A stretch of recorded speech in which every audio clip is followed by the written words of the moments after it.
สวัสดีค่ะทุกคนวันนี้นะคะมีเรื่องที่มาคุยกันเป็นเรื่องที่ไม่พูดถึงไม่ได้แล้วเพราะนะคะมีการเปิดตัวหนังสือเล่มใหม่ที่ชื่อว่า Marketing 6.0 ค่ะเมื่อเดือนพฤศจิกายนที่ผ่านมาแล้วก็มีการจุดพลุนะคะว่านี่คือการเปลี่ยนยุคของ Marketing ละดังนั้นอยากรู้ใช่ไหมคะว่าเรื่องนี้เป็นอย่างไรต้องมาฟังในคลิปนี้ค่ะก่อนอื่นก่อนจะเข้าสู่คลิปนะคะขออย่างเช่นเคยกดไลค์กดแชร์ไปให้คนที่ใช่คนที่คุณคิดว่าเขาจะชอบวิดีโอชุดนี้ และกดติดตามหรือ Subscribe พร้อมสั่นกระดิ่งแจ้งเตือนเพื่อจะได้ไม่พลาดค่ะเวลามีวิดีโอชุดใหม่ออกมาค่ะสำหรับคนที่เพิ่งเข้ามาอันนี้เป็นครั้งแรกนะคะชื่ออาจารย์เนคค่ะรองศาสตราจารย์เภสัชกรหญิงดรอนุไทยเป็นอาจารย์ประจำวิชาเอกการตลาด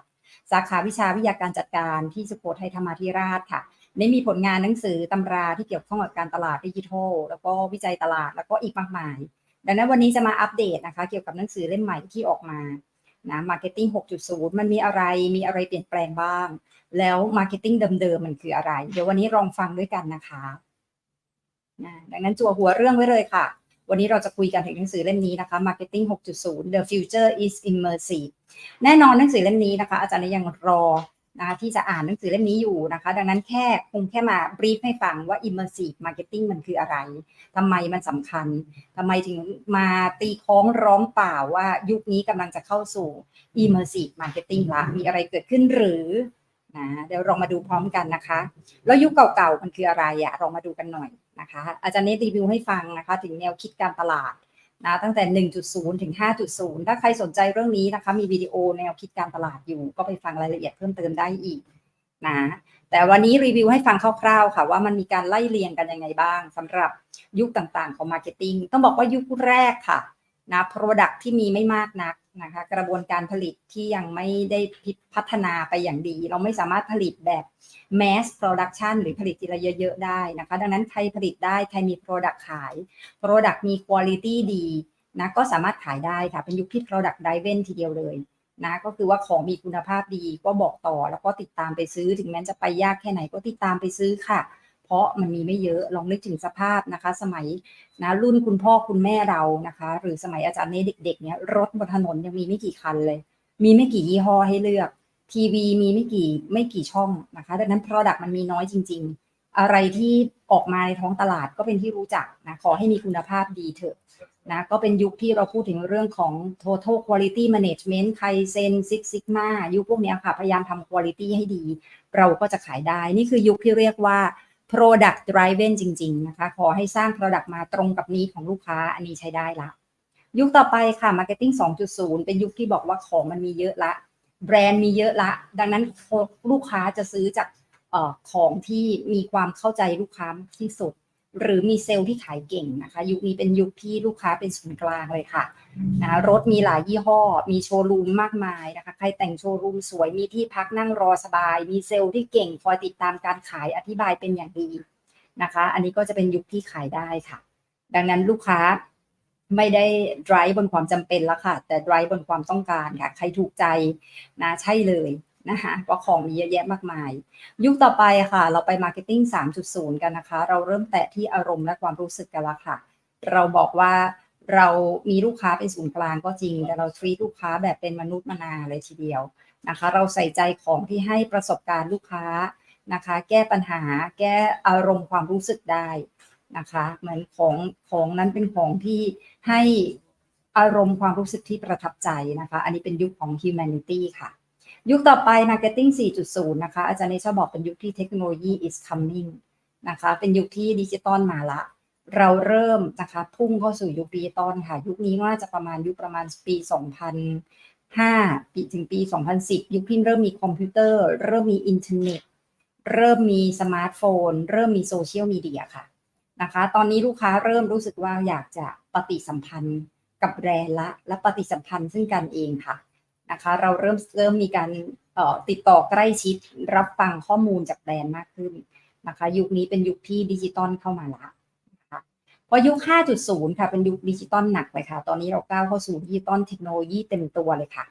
นะคะลูกค้านอกจากจะ connect กับแบรนด์แล้วรับฟังข้อมูลจากแบรนด์แล้วนะคะยังมีการสนทนากันเองนะคะแล้วก็มีการเชื่อมต่อกันแทบทั้งโลกใบนี้เลยค่ะ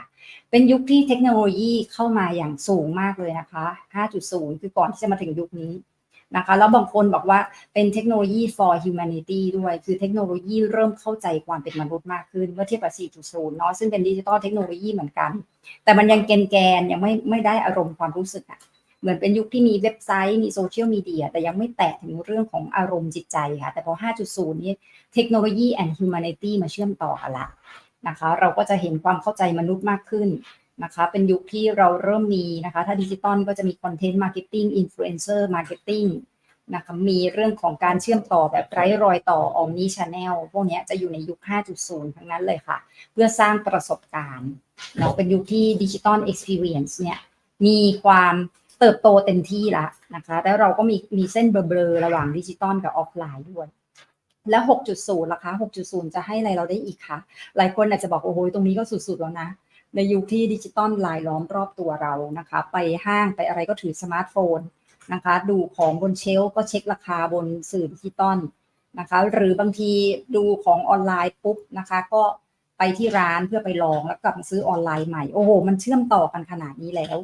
นะคะหรือสั่งออนไลน์แล้วก็ให้มาส่งที่บ้านโอ้โหมันคือ Marketing 5.0 ละเทคโนโลยี and humanity's need and want มันผนวกกันหมดละแล้ว 6.0 จะให้อะไรเราอะคะลองมาดูกันค่ะ immersive คืออะไรนี่คือคอนเซปต์นะคะที่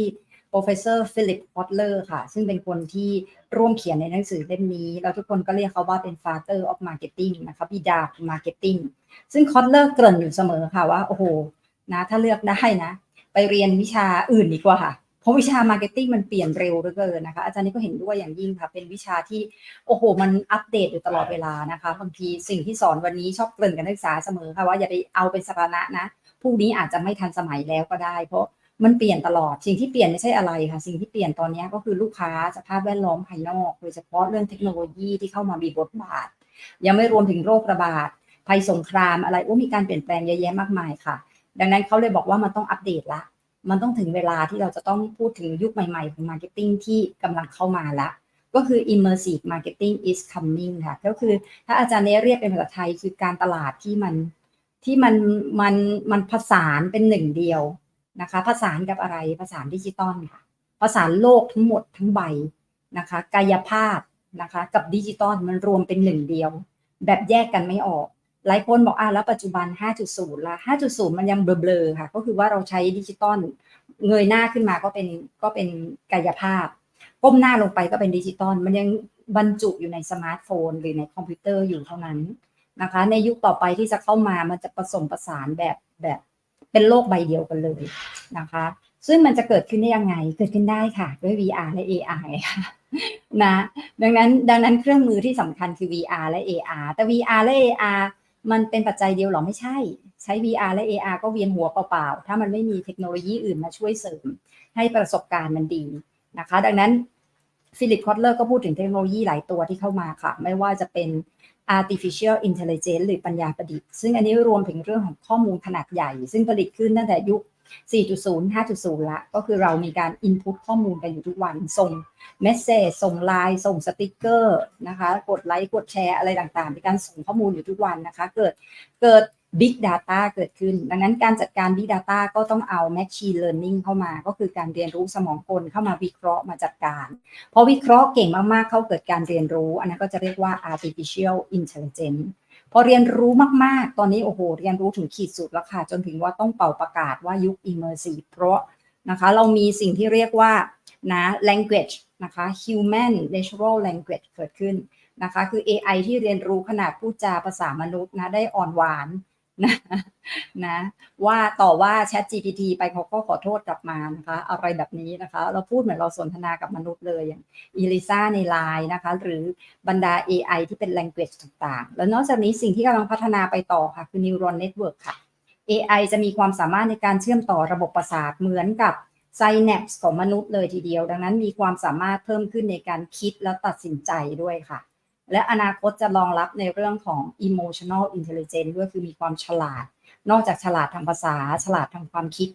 นะคะภาษาก็คือ language intelligence ความคิดคือ cognitive intelligence อนาคตจะไปถึง emotional intelligence ค่ะความฉลาดทางอารมณ์นะคะเรียกว่าอาจจะได้ AI เป็นทำแทนเป็นแฟนเราได้เลยนะคะ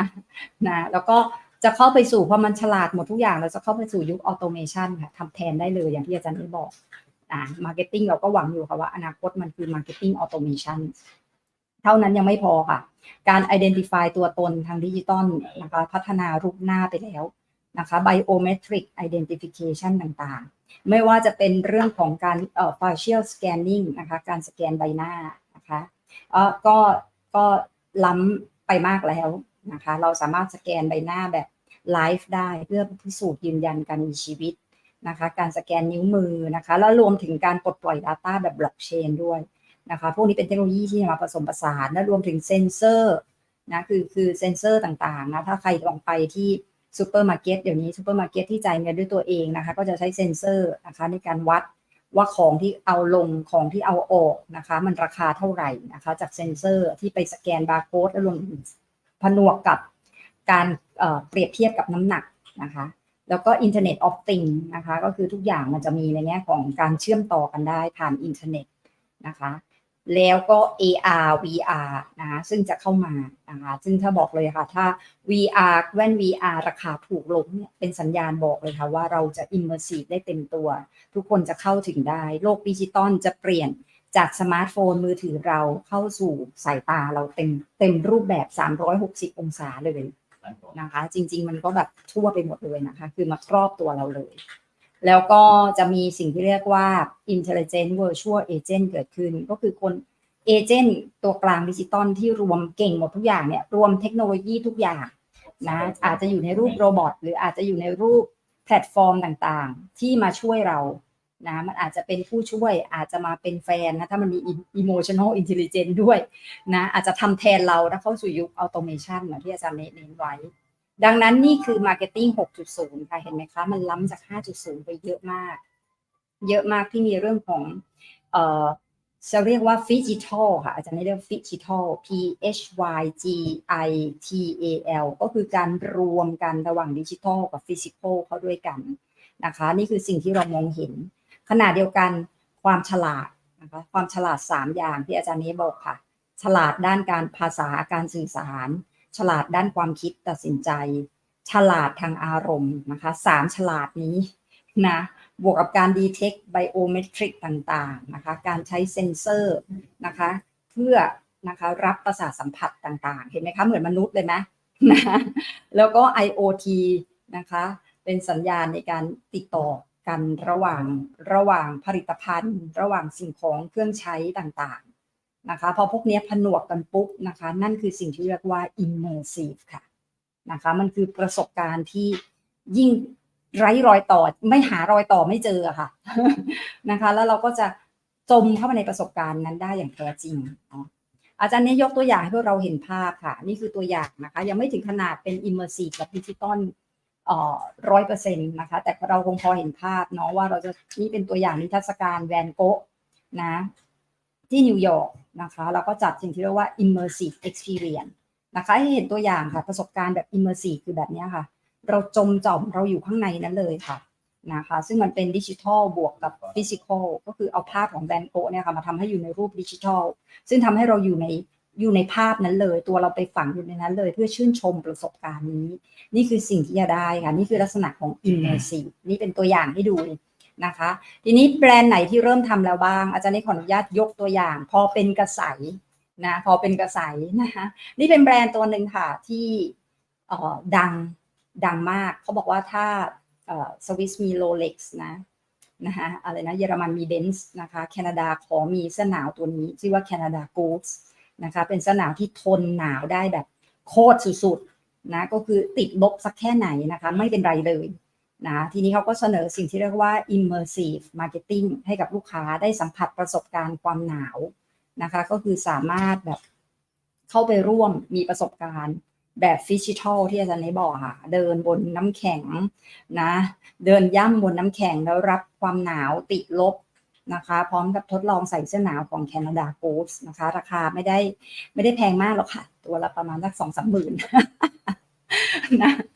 นะก็เลยลงทุนทำนะคะ immersive experience แบบนี้นี่คือยุคต่อไปที่เราจะเข้าค่ะ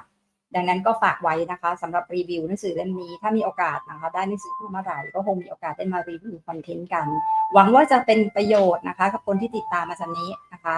สำหรับ Marketing 5.0 นะคะยุคใหม่ที่ Marketing กำลังจะไปถึงนะคะก็มีอะไรก็คอมเมนต์กันมาได้นะคะแล้วก็อย่าลืมค่ะกดไลค์กดแชร์กด Subscribe แล้วก็อาจารย์เนจะคอยไปอ่านคอมเมนต์นะคะแล้วเจอกันใหม่คลิปหน้าค่ะ